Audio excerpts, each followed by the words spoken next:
is National Minority Donor Awareness Month, an initiative that started 25 years ago by the National Minority Organ Tissue Transplant Education Program to improve the lives of people in multicultural communities who need life-saving organ transplants. Today, about 60% of the patients waiting for a transplant come from multicultural communities. Let's look at the stats. 33,000 patients on the waiting list are African American, 22,000 are Hispanic, 10,000 are Asian Pacific Islander, while 900 are Native American and another 1,200 identify as multiracial individuals. And while matches between a donor hero and a recipient can come from any ethnic group, studies show that transplants are much more successful when the donor and the recipient come from similar ethnic backgrounds. Last year, multicultural individuals represented 32% of deceased and living donors nationwide. In TOSA's service area, we saw an increase in Hispanic donors in 2020. By normalizing the conversation around donation, we can help save more lives. To learn more about why every community should donate, we're speaking with Texas Organ Sharing Alliance Family Services Supervisor Bianca Esquivel about what we can do to increase the percentage of multicultural donors.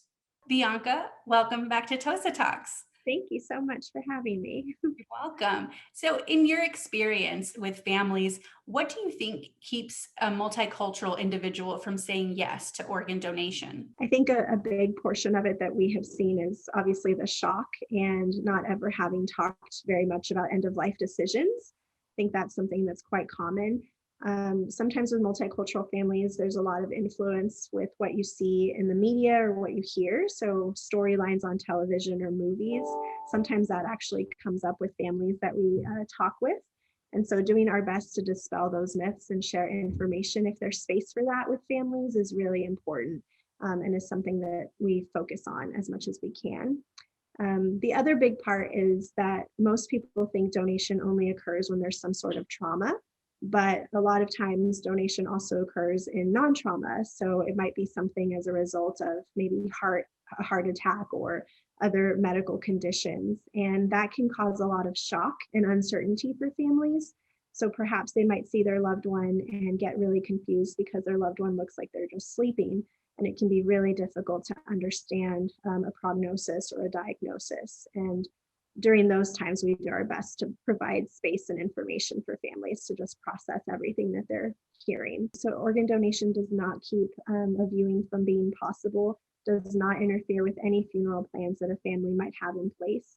We do our best to communicate with the funeral homes or a cremation group that a family may have chosen. And again, just providing information for the family so that they're more at ease that their plans can continue and that they can have this decision to save lives and make a difference. And then, of course, the theme this year for the 25th anniversary of National Minority Donor Awareness Month is One Voice and One Vision to Heal and Save Lives. How can we inspire multicultural communities to sign up as organ, eye, and tissue donors?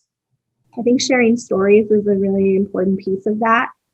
Hearing recipient stories. So I know that we do a big focus on trying to share outreach with the community.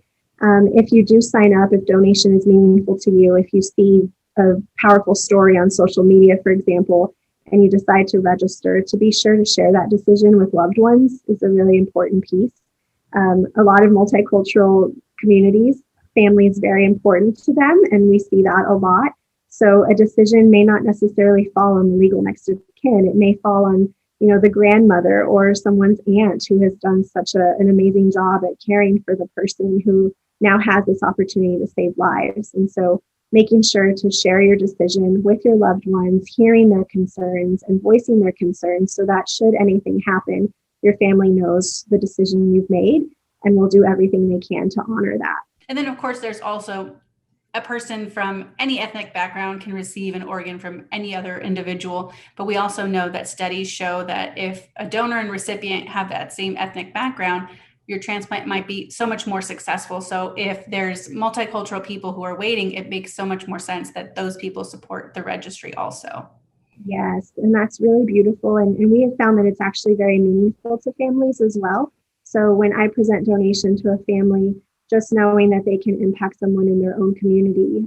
For example, in the Valley, it's a small community. And so to know that someone there and a family there might be able to impact someone just down the street or in the hospital across the street from them is really meaningful. And we know from studies that, communities with high numbers of diabetes or high blood pressure, they're also able to just support one another and help each other through donation. So it's really remarkable and special. I think a lot of focus sometimes goes on the heart donation, and most people are surprised to find out that kidney donation is what is needed the most. There are so many people waiting for a kidney transplant. And a lot of us, especially in Texas, might know somebody or know somebody who knows somebody who has diabetes or is on dialysis and in need of a kidney. And so I think highlighting that has been something that's been really meaningful for families. Bianca, thank you for your insights and your work with donor families on what is certainly one of their most difficult days. To sign up to donate life as an organ, eye, and tissue donor, visit TOSA1.org. Stay tuned for the next episode of TOSA Talks.